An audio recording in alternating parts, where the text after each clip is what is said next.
I never thought my life could change so dramatically on an ordinary Tuesday afternoon. The sun was shining, children were laughing, and the park was filled with the sweet scent of blooming jasmines. My two teenagers, Lucas and Sophia, were walking ahead of me, engrossed in their phones as usual. Sophia had just turned 16, and Lucas was 18, about to leave for college. I watched them with a mixture of pride and melancholy, reflecting on how quickly time had passed. "Mom, can we get ice cream?" Sophia asked, tucking a strand of hair behind her ear, a gesture that reminded me so much of myself at her age. "Sure," I replied, reaching for my purse. "I'll wait here on this bench." As they walked toward the ice cream stand, I closed my eyes for a moment, enjoying the warmth of the sun on my face. 18 years of marriage to Ricardo had given me this life. A beautiful home, 2 wonderful children, and a sense of security I had always cherished. Or so I thought. When I opened my eyes, my heart stopped. Across the park, near the ornate fountain where Ricardo had proposed to me nearly 2 decades ago, stood my husband. But he wasn't alone.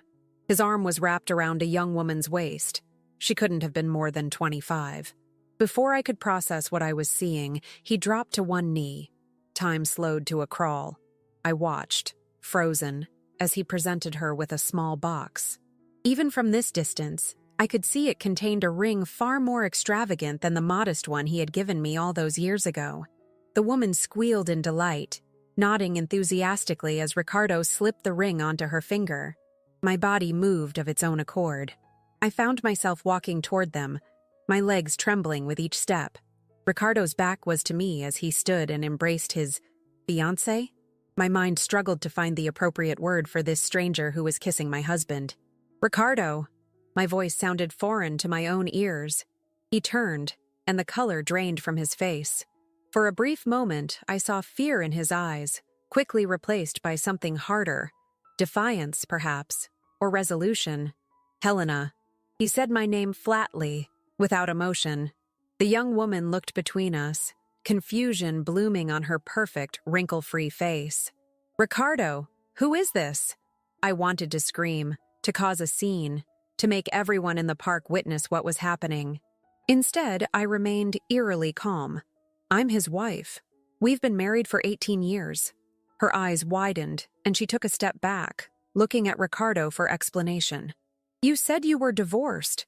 Ricardo's jaw tightened. "Helena, this is Julia. And yes, I told her we were divorced because that's what I've been planning. I just hadn't found the right time to tell you. The right time. As if there could ever be a right time to destroy someone's world." "Mom?" I heard Sophia's voice behind me. "What's going on?" I turned to see my children standing there, ice cream cones melting in their hands, their expressions a mixture of confusion and dawning horror. Ricardo at least had the decency to look ashamed then, but it lasted only a moment. He straightened his shoulders and looked at me with cold determination. "I'm sorry the children had to find out this way," he said, "but perhaps it's better to get everything out in the open." "Dad?" Lucas's voice cracked. "What the hell?" Ricardo turned to our son. "Lucas, I'll explain everything later. This isn't how I wanted you to find out." "Find out what?" Sophia demanded, tears welling in her eyes. I placed my hands on my children's shoulders, steadying myself as much as them. "Your father was just explaining why he's proposing to another woman while still married to me." Julia backed away further, twisting the ring on her finger. "I didn't know. I swear I didn't know you were still married." "Julia, please wait," Ricardo called as she turned to leave. "I can explain." She shook her head and walked away quickly, leaving Ricardo standing there, his perfect moment shattered. He turned back to us, anger flashing in his eyes as if we were somehow responsible for his humiliation. "This is exactly why I didn't tell you. I knew you'd make a scene." "A scene?" I laughed, the sound hollow and sharp. "Is that what you call confronting my husband who's proposing to another woman in public?" Lucas stepped forward, his hands clenched into fists. "How could you do this to Mom? To us?" Ricardo's expression softened as he looked at our son. "This isn't about your mother or you. This is about me needing something different in my life." "Something different?" I echoed. "Like a younger woman? I need someone who understands the life I want to build now," he said. his words cutting through me like knives. I needed a change, Helena. I've been suffocating. So divorce me first, I said. Or was that too inconvenient for your timeline? Ricardo sighed, looking at me with something akin to pity. I needed someone more aligned with where I'm going. Someone younger. Someone who gets the new direction of my life and business. Dad? Sophia sobbed. How could you say that? I'm just being honest, he replied. Your mother and I have grown apart. She's content with her routine, her book club, her charity work. I'm building something bigger. I stared at him, this stranger wearing my husband's face. What exactly are you saying, Ricardo? He looked at me directly then, his gaze unwavering. I needed someone younger by my side. You don't fit into the life I want anymore, Helena. You're outdated. Outdated. The word hung in the air between us. 18 years of marriage, 2 children, countless memories, all dismissed with a single cruel word. I nodded slowly, a strange calm settling over me. I see. Kids, I'll call you later, Ricardo said, already turning away. We'll talk properly when things are calmer. I watched him walk away, his confident stride unchanged, as if he hadn't just demolished our family with a few sentences. Mom? Sophia's hand slipped into mine. What are we going to do? What were we going to do? A question I couldn't answer at that moment. But as I held my daughter's hand and felt my son's protective arm around my shoulders, something crystallized within me. A clarity I hadn't felt in years. We're going home, I said simply. That evening, I moved with purpose. While Lucas and Sophia sat stunned in the living room, I went through our house, our beautifully decorated home that Ricardo had barely spent time in these past few months. Now I understood why. I packed his clothes methodically, filling suitcases with expensive suits and the designer shoes he'd become so fond of recently. I gathered his toiletries, his watch collection, his golf clubs. Everything that belonged to him I placed by the front door. As I worked, memories flashed through my mind. Ricardo celebrating when his small transport company landed its first major contract, the pride in his eyes when Lucas won the state science fair, his laughter as he taught Sophia to ride a bike. Where had that man gone? Had he ever really existed? When I was finished, I went to my office and retrieved a box I had hidden months ago. A box containing information I had discovered about Ricardo's transport company. Information I had been too loyal, too trusting to confront him about. I placed this box inside our home, in the center of the living room, and waited. At precisely 9:47 p.m., headlights swept across our driveway. Lucas and Sophia had gone to their rooms, unable to bear the tension of waiting. I heard Ricardo's key in the lock, the sound jarring now, inappropriate. The door opened, but he couldn't enter. His suitcases blocked the way. "What the hell is this?" he called out. I didn't answer. I knew he would see them. His belongings packed and waiting, the symbolic end to our marriage. "Helena!" His voice was angry now. "What have you done?" I heard him moving the suitcases, cursing under his breath. Then he was in the doorway of the living room, his face flushed with anger. "Have you lost your mind?" he demanded. I gestured to the box sitting on our coffee table. "There's something you should see." Ricardo glanced at the box suspiciously. "What is this? Some kind of dramatic gesture?" "Open it," I said quietly. He approached cautiously, as if the box might contain a trap. In a way, it did. What Ricardo didn't know was that I had discovered something about his company months ago. Something that would change everything. As his hand reached for the lid of the box, I felt a strange mix of sadness and vindication. He had called me outdated. He was about to discover just how wrong he was. Ricardo lifted the lid off the box, his expression shifting from anger to confusion, then to unmistakable fear as he realized what he was looking at. "Where did you get these?" His voice was barely above a whisper. Inside the box were photographs, bank statements, contracts, and a USB drive. Evidence I had collected over the past 3 months after accidentally stumbling upon a discrepancy in our joint account. "Does it matter?" I asked, maintaining the same eerie calm I had felt in the park. "What matters is that I have them." Ricardo's face paled as he rifled through the documents. "Helena, you don't understand what you're looking at. This isn't what it seems." "Really?" Because it seems like you've been stealing from your own employees' pension fund to finance your expansion. I stood up, feeling a strange power I hadn't experienced in years. It seems like you've been falsifying shipping manifests. It seems like you've been lying to everyone, not just to me. His eyes darted around the room, calculating. That's what made Ricardo successful. His ability to assess a situation and find the angle that benefited him most. I used to admire that quality. This is business, Helena. Things you wouldn't understand. He closed the box and tried to regain his composure. This is exactly what I meant earlier. You're not equipped for the world I'm building. Julia understands ambition. Julia understands ambition? I laughed. Does she understand federal prosecution for fraud? Because that's what you're facing if these documents reach the authorities. His expression hardened. You wouldn't dare. Wouldn't I? The man I loved would never cheat on his wife or steal from his employees. I don't know who you are anymore. He stepped closer, his voice low and threatening. Think very carefully about what you're doing, Helena. You'll destroy everything, not just me, but you and the kids too. Our lifestyle, our home, everything comes from my business. The business you built by stealing, I replied, refusing to back down. The children deserve better than a father who would risk their future for his own greed. Ricardo ran a hand through his hair, a gesture of frustration I had seen countless times during our marriage. Let's be reasonable. We can work this out. Like you were being reasonable when you proposed to another woman before divorcing your wife. His jaw tightened. That was a mistake in timing. A mistake in timing, I repeated, incredulous. Is that what you call it? Ricardo looked at me with renewed calculation in his eyes. I'll make you a deal. We'll have a clean divorce. I'll be generous. The house, substantial alimony, whatever you want. In return, you give me everything in this box and never speak of it again. I considered him for a moment. This man I had spent nearly 2 decades with. Had he always been this person? Or had success changed him so fundamentally? You think you can buy my silence? After what you did today? Be practical, Helena. What do you gain by exposing this? You'll be dragged through a public scandal.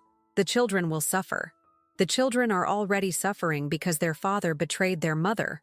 Ricardo's phone buzzed. He glanced at it, then back at me with renewed urgency. Julia's distraught. I need to go talk to her. Of course, I said with a bitter smile. Your new fiancé needs you. He hesitated, looking torn between dealing with me and rushing to Julia's side. Finally, he grabbed the box. I'm taking this. We'll discuss everything tomorrow when we're both calmer. I stepped forward and placed my hand on the box. No, you're not taking it. Helena, don't be difficult. That's not the only copy, Ricardo. I'm not stupid. His eyes widened slightly. What do you mean? I mean that everything in this box has been duplicated and stored securely. If anything happens to me, or if you try to strong-arm me in any way, those copies will find their way to the authorities. Ricardo stared at me as if seeing me for the first time. You've changed. No, I replied. I finally see clearly. Now get out of our house. Our house? This is still my house too. Not anymore. Check your name on the deed. I had it changed last month when I discovered your offshore accounts. This was a bluff. I hadn't actually changed anything yet. But Ricardo's expression told me he believed it. He had been so preoccupied with his double life that he hadn't been paying attention to the administrative details of our marriage. You can't do this, he sputtered. I already have. Now leave before I call the police and tell them you're trespassing. Ricardo's face contorted with anger. This isn't over, Helena. Oh, it's very much over. 18 years, over. Our marriage, over. He grabbed the box and strode toward the door, turning back for one final threat. You'll regret this. You have no idea what you're up against. After he left, I collapsed onto the sofa, my hands shaking uncontrollably now that the confrontation was over. The calm I had projected was just that.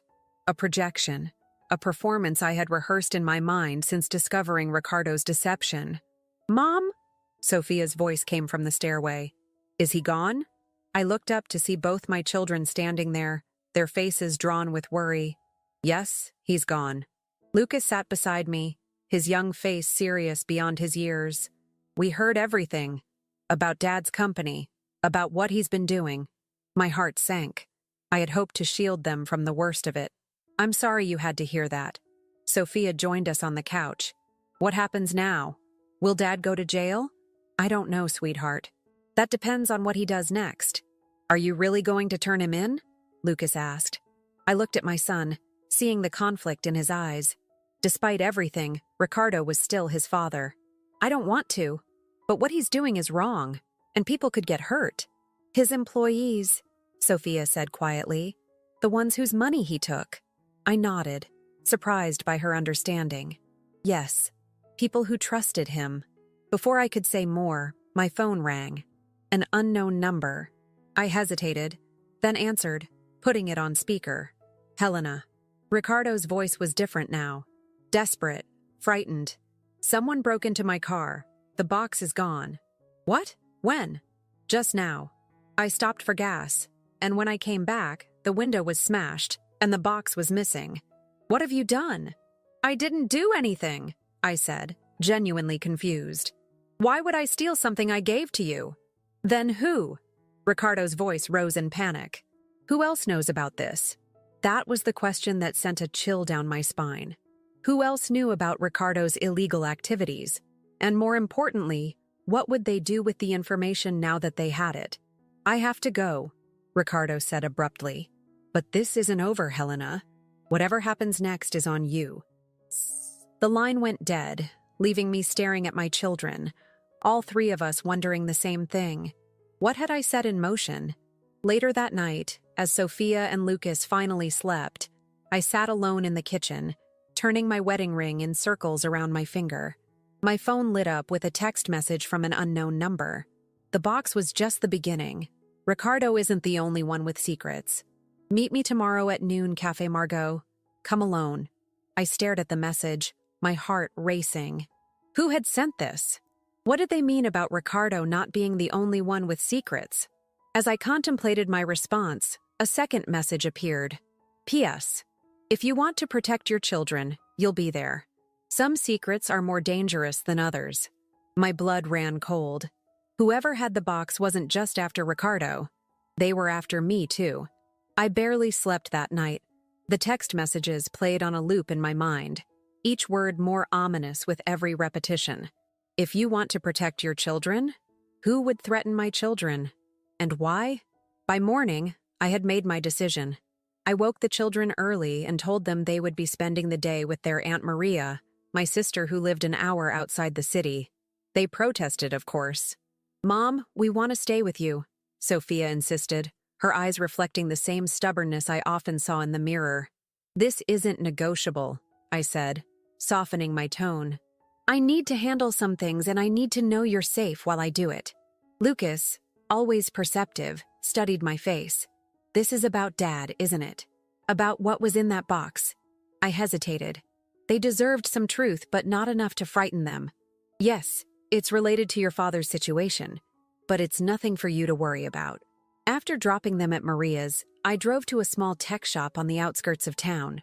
Carlos, the owner, had been my student years ago when I taught computer science before giving up my career to support Ricardo's growing business.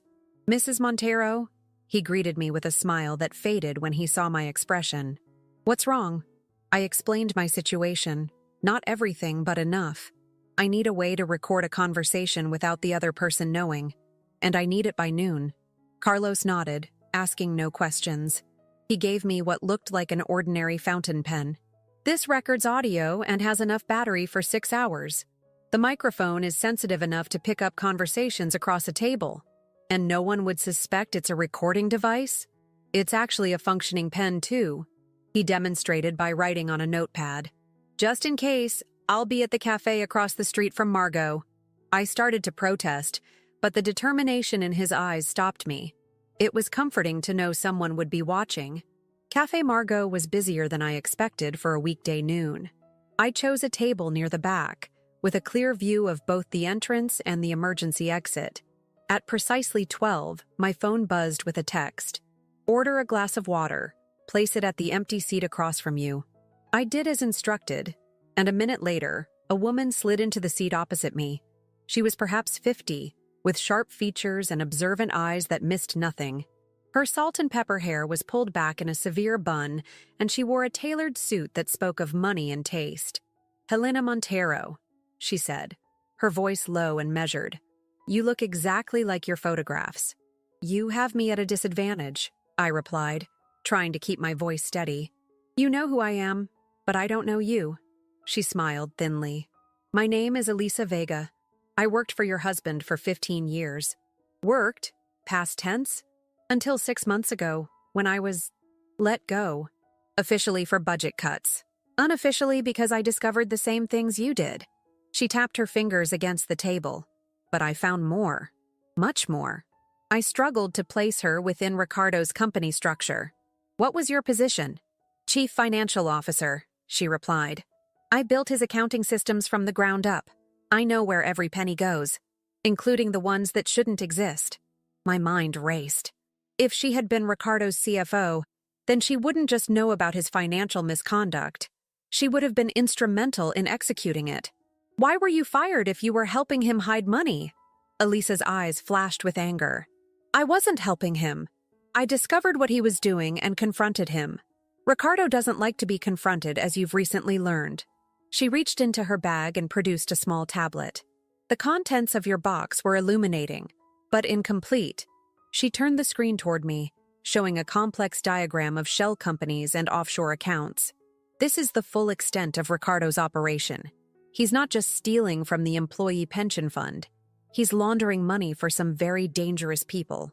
I felt the blood drain from my face. "What kind of dangerous people?" "The kind who don't take kindly to attention from authorities," she said grimly.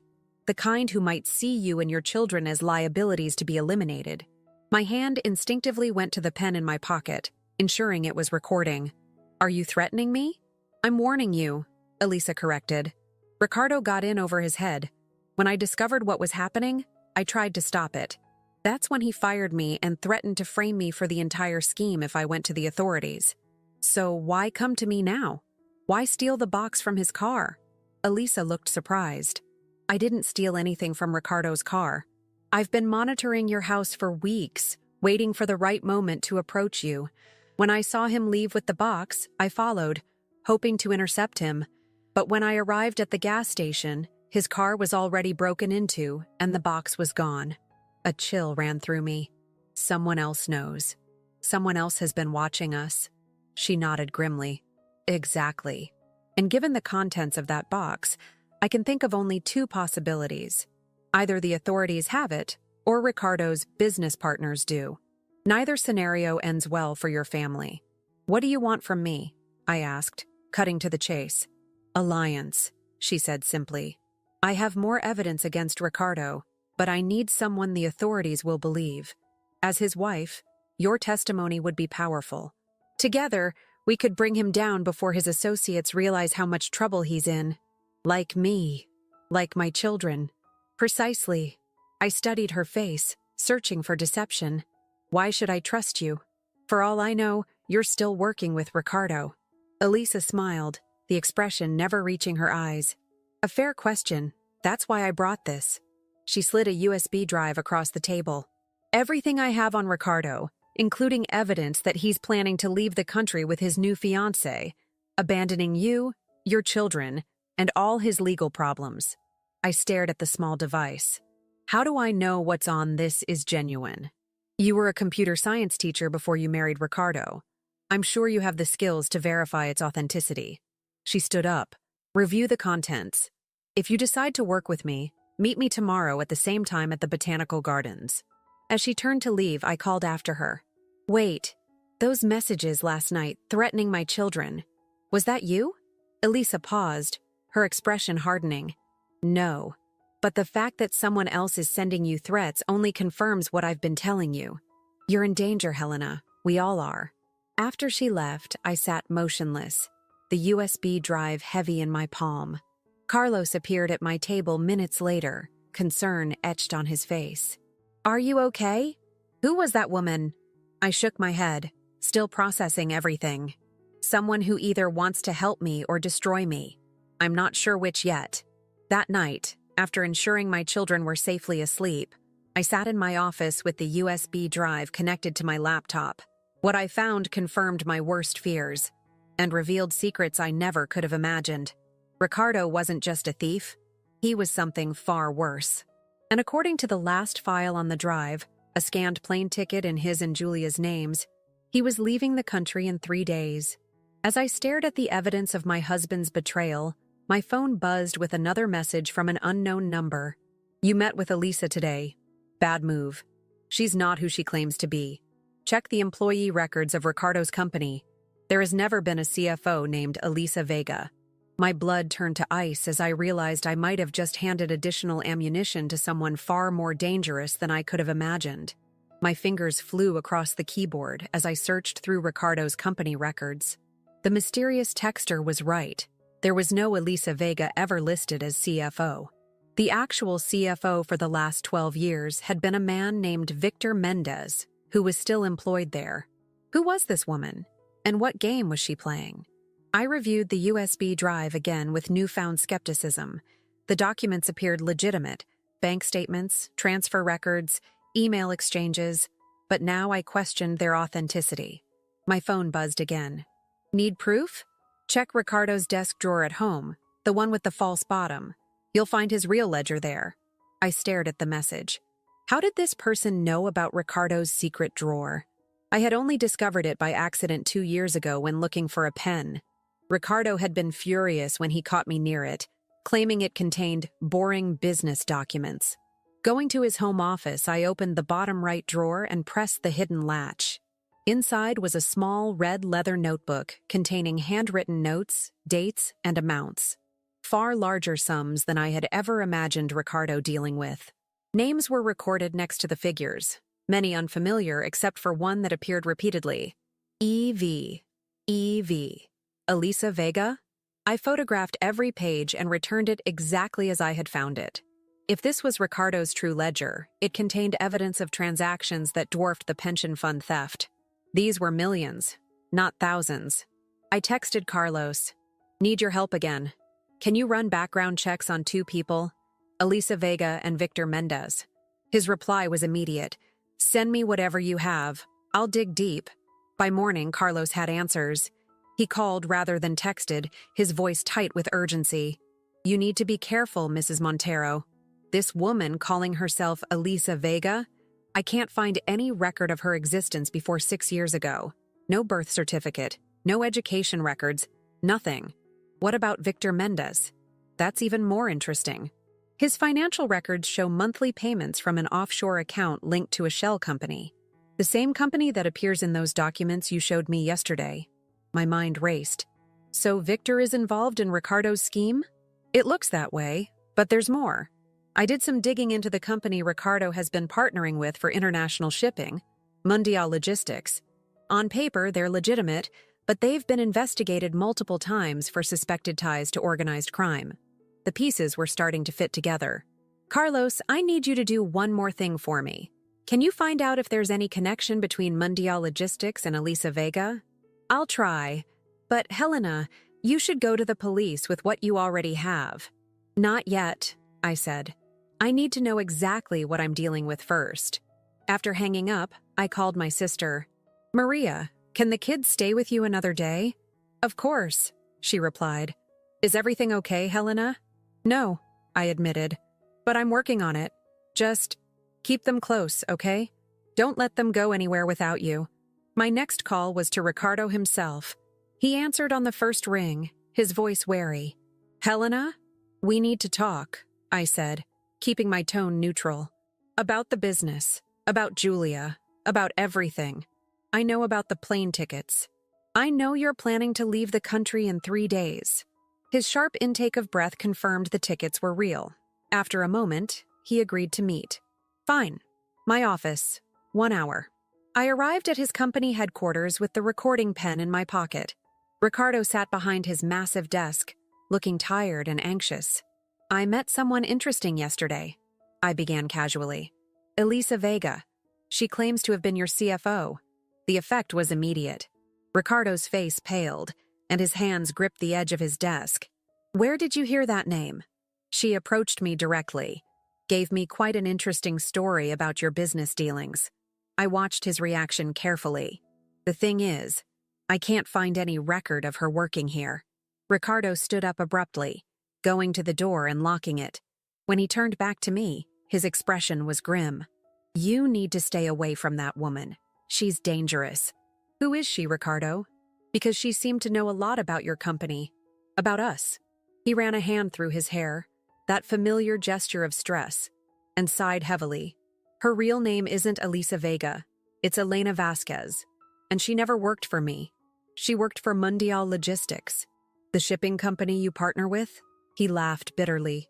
Partner is a generous term. They approached me 5 years ago, offering exclusive contracts that seemed too good to be true. By the time I realized what they really wanted, a legitimate business to move their money through, I was already compromised. I felt a chill. Money laundering. At first, it was just small amounts. I told myself it was a necessary evil to keep the company growing. Then they wanted more. Bigger transfers, more complex arrangements. He looked at me, his eyes haunted. When I tried to back out, they threatened the children. My blood ran cold. What does this have to do with Elena? She's their enforcer. She makes sure their partners stay in line. He pulled up his sleeve, revealing an ugly scar I had never seen before. This was just a warning. She said next time it would be Lucas or Sophia. My mind raced. So the pension fund? I needed money to pay them off, to buy time while I figured out how to get us all safely away. Ricardo's voice broke. I know it was wrong, but I was desperate. And then Julia came along and I saw a way out. A new identity, a new life somewhere else. So proposing to her while still married to me, that was part of your escape plan? He had the decency to look ashamed. Julia's father has connections that could help protect us. The engagement was real, but so was the timing. I was going to tell you everything, get you and the kids to safety first, and then disappear. I wanted to believe him. After 18 years together, I wanted to think that somewhere inside this man was the Ricardo I had married. But the recording pen in my pocket reminded me to be cautious. How do I know you're telling the truth? How do I know this isn't another manipulation? Ricardo reached into his desk drawer and pulled out a file. Because I can prove it. These are transcripts of conversations between Elena and her bosses. I've been gathering evidence against them for months. I took the file, scanning the pages. The conversations were chilling. Casual discussions about violence and intimidation, references to the Montero account, and keeping the wife in the dark. If what you're saying is true, I said slowly, then meeting with Elisa tomorrow would be walking into a trap. Ricardo's head snapped up. What? You're meeting her again? At the Botanical Gardens, tomorrow at noon. Helena, you can't go. My phone buzzed with a text. I checked it automatically, then felt my heart stop. It was from Maria. Someone just tried to take the kids from school. Said they were sent by you. School called me instead per your instructions. We're safe, but scared. What's happening? I showed Ricardo the message, watching all the color drain from his face. They know, he whispered. They know about the evidence I've been collecting. But as we rushed toward the door, my phone buzzed again. This time, it was a photo message showing Maria and my children sitting on a couch, terrified expressions on their faces. A figure stood behind them, only partially visible in the frame. The message read, "Change of plans. Come to the old warehouse at the port. Bring all copies of the evidence. Come alone or they die. You have 1 hour." Ricardo and I stared at each other, the truth of our situation finally clear. Whatever games we had been playing with each other, whatever lies and betrayals had passed between us, none of it mattered now. Our children were in danger, and we had only one chance to save them. The drive to the port was the longest 20 minutes of my life. Ricardo sat beside me, frantically making calls to people he said might help us. Former military contacts, a friend in the federal police. None answered. "They've cut us off," he said, his voice hollow. "They're thorough." I gripped the steering wheel harder, forcing myself to focus on the road and not on the image of my terrified children. "Tell me everything about Elena. What are we walking into?" She's calculated, efficient, and completely remorseless, the kind of person who would threaten children without hesitation. He paused. But she also follows orders. She's not the one in charge. Then who is? A man named Mateo Diaz. He runs Mundial Logistics, but I've never met him face to face. I processed this information, trying to formulate a plan. What do they want with the evidence? Destroying it won't help them if we've already seen it. It's not just about the evidence, Ricardo said quietly. It's about loose ends. They can't risk us talking to authorities. He looked at me, his eyes filled with regret. I'm so sorry, Helena. I never meant for this to touch you or the children. The old warehouse loomed ahead. I parked the car out of sight and turned to Ricardo. We need a strategy. We can't just walk in there and hope they let us go. Ricardo nodded grimly. I have the original documents here. He patted his jacket pocket. But there's something they don't know. I've been working with a federal prosecutor, unofficially, feeding her information about Mundial's operations. Hope flared in my chest. Have you contacted her? I tried. She's not answering either. He ran a hand through his hair. But there's a failsafe. If I don't check in with a specific code by 6 p.m. today, she'll activate a team. The prosecutor knows about this warehouse. I checked my watch. 3:17 p.m. Almost 3 hours until help might arrive. If Ricardo was telling the truth. Before I could respond, my phone buzzed. Time's running out. Both of you, inside now. We're watching. So much for staying hidden. Together, I said. A statement, not a question. Ricardo nodded and we approached the warehouse's side door. It opened before we reached it, revealing Elena standing with a pistol pointed casually in our direction. Right on time, she said, her voice cold. Hands where I can see them. 2 men appeared, patting us down thoroughly.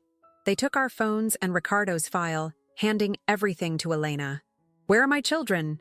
I demanded. Elena gestured with her gun. Inside, move. The warehouse interior was dimly lit, with stacks of shipping containers creating a maze. We were led to a central area where Maria and the children sat huddled together, guarded by another armed man. Mom! Sophia cried out when she saw me. Stay seated, the guard warned, placing a hand on her shoulder. Lucas looked at his father with a mixture of confusion and betrayal. Dad, what's happening? Who are these people? It's complicated, son, Ricardo began, but Elena cut him off. Family reunion later. Business first. She turned to a figure in the shadows. They brought the evidence, sir. The man who stepped forward was impeccably dressed in a tailored suit. He was perhaps 60, with silver hair and the bearing of someone accustomed to power. Ricardo, he greeted cordially. I'm disappointed. We had such a productive arrangement. You threatened my family, Ricardo replied, his voice tight. Diaz shrugged elegantly. Circumstances change. You became a risk. He turned to me. And you, Helena, the loyal wife who suddenly isn't so loyal anymore. I never agreed to any arrangement with you, I said, struggling to keep my voice steady. Let my children and my sister go. They have nothing to do with this. Unfortunately, they became involved the moment you decided to collect evidence against your husband's business partners. Diaz gestured to Elena, who handed him the file and our phones. Now, let's see what you've been gathering. As Diaz thumbed through the documents, I caught Ricardo's eye. He glanced subtly at his watch, then at the children. A silent message. Stall until 6 p.m. That's not everything, I said suddenly. Diaz looked up sharply. Explain. The evidence. What you're holding is incomplete. The complete files are secured elsewhere. If anything happens to us, they go straight to the authorities. The classic insurance policy, Diaz said, sounding almost amused. Where are the rest of the files? Safe, I replied.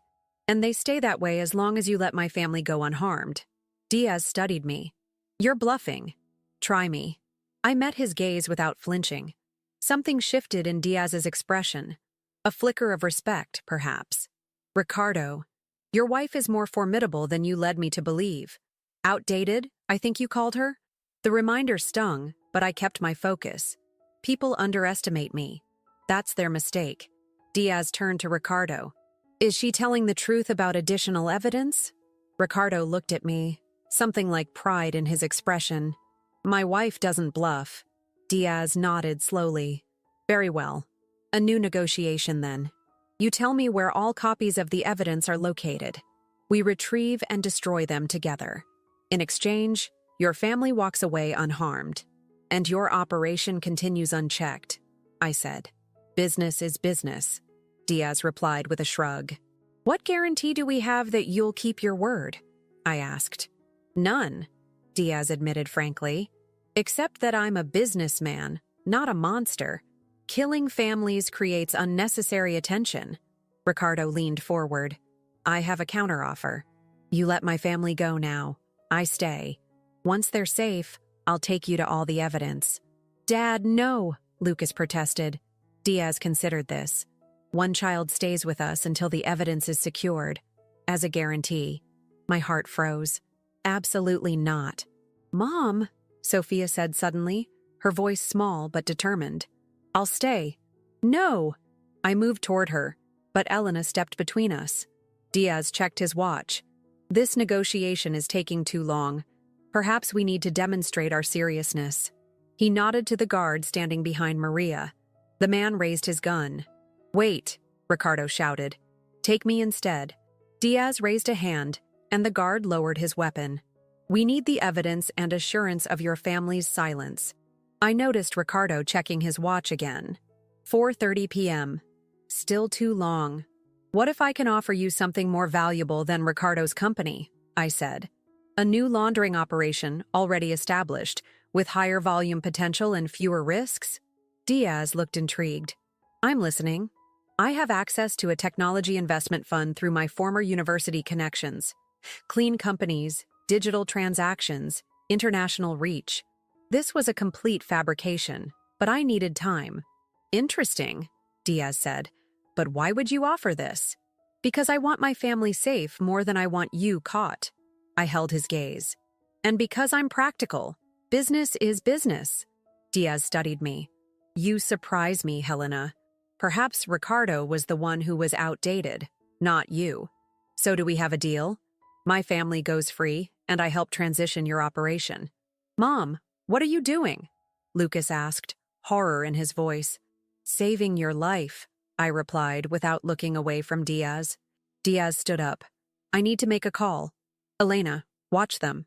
He walked away, speaking quietly into his phone. Ricardo leaned close to me. What are you doing? He whispered. Buying time, I murmured back. Keep checking your watch. Diaz returned. Your offer is intriguing, Helena, but I need proof before I release anyone. I'll need a computer to show you the fund structure. A laptop was brought. I began typing, creating elaborate but meaningless diagrams. Diaz stood behind me, watching over my shoulder. This fund manages investments across 17 countries, I explained, pulling terminology from half-remembered business reports. The beauty is the layering process. By the time the money reaches its destination, it's untraceable. As I continued, the guard by the door became tense, touching his earpiece and then whispering something to Elena. She frowned, then approached Diaz. Sir, we may have a situation outside, she said quietly. Diaz straightened. What kind of situation? Perimeter sensors detected movement. A distant crash interrupted her, followed by shouting. Diaz's expression hardened. Secure the hostages. Prepare to move. Ricardo caught my eye, a glimmer of hope in his expression. It was 5:47 p.m., close to his deadline. Either help had arrived, or we were about to face something worse. Get them up, Diaz ordered, his composed demeanor cracking for the first time. Move them to the back exit. Elena grabbed my arm while another guard hauled Ricardo to his feet. The man guarding my family gestured with his gun, forcing Maria, Lucas, and Sophia to stand. The evidence, Diaz demanded, turning to me. Where is it? All of it. Let my family leave first, I insisted, my voice steadier than I felt. Another crash echoed through the warehouse, closer this time. Shouting voices became more distinct. Diaz's eyes darted toward the sound, then back to me. We don't have time for negotiations. He pulled out his own gun and pointed it at Sophia. The evidence. Now. Ricardo lunged forward but was restrained by one of the guards. It's in a safe deposit box, he shouted. Key is in my wallet. The bank's on Alameda Street, box 447. Diaz nodded to one of his men, who removed Ricardo's wallet and checked inside, finding a small key. And the other copies? Diaz pressed. There's a USB drive hidden at our house, I added, hoping to keep Diaz focused on me rather than my family. Behind the loose tile in the master bathroom, third tile from the right of the shower. The commotion outside was growing louder. Shouts, the sound of breaking glass, what might have been gunshots in the distance. Diaz made a quick decision. Elena, take 2 men. Get the evidence. We'll hold the family here. Sir, we should all leave now, Elena argued. The police. Do as I say, Diaz snapped. I'm not leaving without ensuring our security. Elena hesitated only a moment before nodding. She selected 2 men and headed toward a side exit, taking Ricardo's wallet with her. The instant she disappeared from view, the main warehouse doors burst open with a deafening bang. Smoke filled the entrance, and figures in tactical gear swarmed in, weapons raised. Federal police, freeze, drop your weapons. Chaos erupted. Diaz grabbed Sofia, using her as a shield as he backed toward another exit. The guard holding Maria shoved her roughly to the floor, raising his gun toward the incoming officers. Mom! Lucas shouted, diving toward his aunt to protect her. Time seemed to slow. I saw the guard's finger tightening on the trigger, aimed in my son's direction. Without thinking, I threw myself forward, knocking into the guard's arm just as he fired. The shot went wide, hitting a shipping container instead. Ricardo took advantage of the distraction, breaking free from his captor's loosened grip and ramming into the man with all his strength. They fell to the ground, struggling for control of the weapon. Diaz, still holding Sofia, continued backing away. "Stay back, or she dies," he shouted at the advancing officers. I turned to him, meeting my daughter's terrified eyes. "Sofia, remember your self-defense class? What to do if someone grabs you from behind?" Understanding flashed across Sofia's face. In one swift motion, she stomped hard on Diaz's instep, then drove her elbow into his solar plexus. Surprised and in pain, his grip loosened enough for Sofia to twist away. The moment she was clear, 3 officers converged on Diaz, forcing him to the ground. Another team secured the remaining guards. Within minutes, the warehouse was under control. A woman in a suit approached us, badge in hand. "Helena Montero? I'm Ana Ferreira, federal prosecutor. Are you and your family all right?" I nodded numbly, gathering Sofia and Lucas in my arms while Maria leaned against me, all of us shaking with relief and residual fear. "Ricardo told me you might come," I said, looking around. "Where is he?" Anna's expression tightened. "Medical team is with him now." Cold dread washed over me. I hadn't seen what happened after Ricardo tackled the guard. "Is he?" "He's alive, but injured. Took a bullet protecting one of my officers." The children gasped. "Dad?" Lucas's voice cracked. "I want to see him." Anna nodded, leading us to where paramedics worked on Ricardo near the warehouse entrance. He lay on a stretcher, pale but conscious, a blood-soaked bandage on his shoulder. "You came," he said weakly when he saw us. "All of you." Sofia rushed to his side, tears streaming down her face. "Dad, why did you do all this? The company, that woman." Ricardo winced, partly from pain, partly from shame. "I made choices, bad ones, then more to try to fix them. I thought I could protect you all by keeping you in the dark." "And Julia?" I asked quietly, needing to know if anything he'd told me was true. He met my eyes, regret evident in his gaze. "She was part of the escape plan. Her father has connections that could have helped us disappear. The engagement was real, but expedient." "You couldn't just tell me the truth?" I asked, the hurt still fresh despite everything. "I was ashamed," he admitted.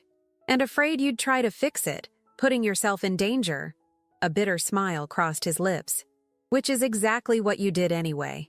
The paramedics indicated they needed to move him. As they lifted the stretcher, Ricardo reached for my hand. "What I said in the park about you being outdated, I was wrong, Helena. So wrong. You were always the strongest one of us." 6 months later, I sat in a different cafe watching people pass by on the street. So much had changed since that day at the warehouse. Ricardo had cooperated fully with the authorities, providing evidence that led to the arrest of dozens of Mundial logistics operatives across 3 countries. Mateo Diaz and Elena Vasquez were both facing lengthy prison sentences. Ricardo himself had negotiated a plea deal, 5 years instead of 20, in exchange for his testimony. The company was gone, sold off to pay restitution to the employees whose pension funds had been drained. My phone buzzed with a text from Lucas. Professor agreed to extend my thesis deadline. Dinner at 7 still okay? I smiled, typing back a quick affirmative. Lucas was thriving in his first year of university, studying international law with a focus on financial crimes. Sophia had just started her junior year of high school, joining the debate team and volunteering at a women's shelter. As for me, I had returned to teaching computer science, specializing in digital security. My classes were always full, and I'd recently been approached about writing a textbook. Life had found a new rhythm, different but satisfying. "Is this seat taken?" I looked up to see Maria smiling down at me. "All yours," I replied, gesturing to the chair opposite. She sat, placing a folder on the table between us. The divorce papers came through, all finalized. I nodded, feeling a complex mix of emotions. Ricardo and I had agreed that our marriage couldn't be salvaged, but we'd found a way to co-parent that worked for everyone. I visited him in prison monthly, sometimes with the children, sometimes alone. Our conversations had evolved into something I never expected.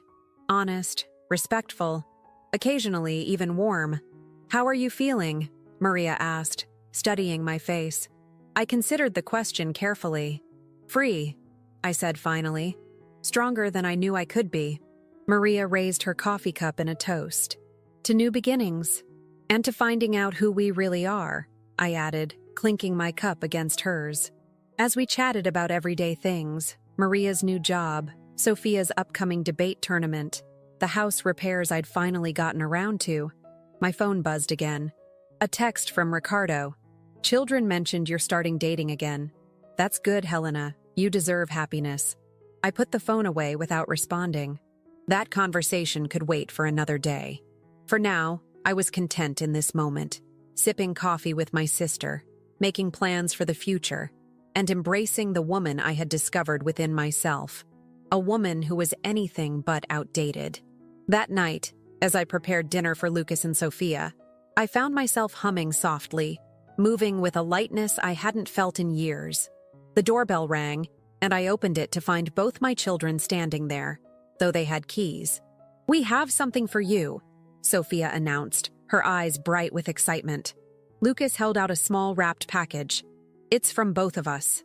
Inside was a beautiful fountain pen, similar to the recording device Carlos had given me, but clearly expensive and engraved with my initials. "For your new book," Lucas explained. "We thought you'd need something special to sign the contract. And to remind you that words have power," Sophia added. "Yours especially." I gathered them both in my arms, overwhelmed with love and gratitude. Tomorrow would bring new challenges, and our family's journey of healing was far from complete. But in that moment, I knew with absolute certainty that we would be okay. Some things in life become outdated: relationships, expectations, versions of ourselves we outgrow. But the capacity to reinvent ourselves, to find strength in our deepest vulnerabilities, to build something new from the ruins of what was lost, that never grows old.